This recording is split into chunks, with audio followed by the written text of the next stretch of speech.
Hey, what's up mga kaballers? Maligayang pagbabalik sa aking channel. Halina't pag-usapan natin ang balitang DeMar DeRozan hahabol pa sa Warriors at ang balitang Buddy Hield binastos si LeBron James. Alamin, tara na't pag-usapan natin yan dito sa Basketball Hotshots.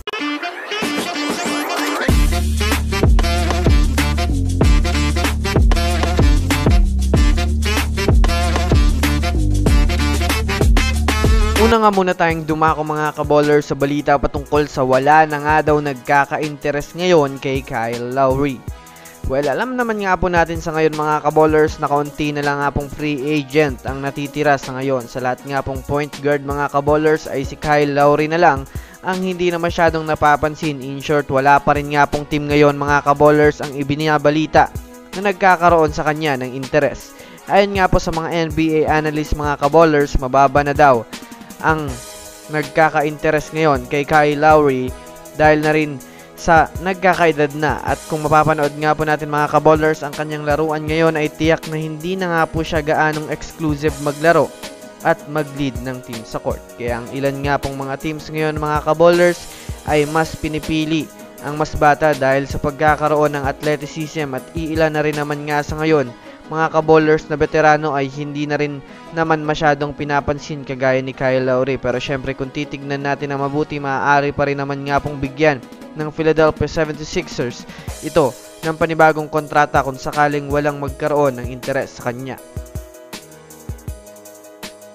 Samantala, dumako naman tayo mga kaballers sa balita patungkol sa kupunan ng Golden State Warriors. Well, kaninang umaga lang nga po mga kaballers nang ibinalita na nga po ng isang Warriors insider na opisyal na nga pong sumali si Buddy Hield sa kupunan ng Golden State Warriors. Alam naman nga po natin mga kaballers na matagal na nga pong pinag-iinteresan ito ng Lakers at hinihikayat ni LeBron James na mapunta sa kanilang kupunan, pero hindi pa rin nga po nila ito nakumbinse. Kaya nang lumabas nga po mga kaballers ang balita patungkol sa nagkakaroon na nga ng seryosong desisyon ang Warriors na kunin si Buddy Hield, ay hindi na nga po ito nagdalawang isip na pumanig sa team. Ayon nga po sa kanya mga kaballers, mas pinili niya nga daw mga kaballers ang Warriors kesa sa Lakers dahil may mas malaking tsansa ang Warriors na manalo.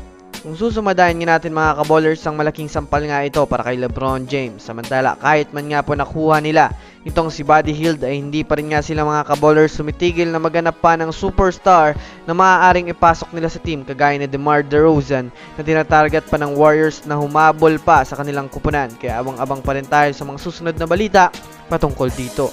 So that's it for today's video mga kaballers. Yun lang ang ating pag-uusapan sa ngayon. Pindutin na ang subscribe and hit nyo na rin ang notification bell para sa mga susunod na updates sa mundo ng basketball. Again, this is Basketball Hotshots.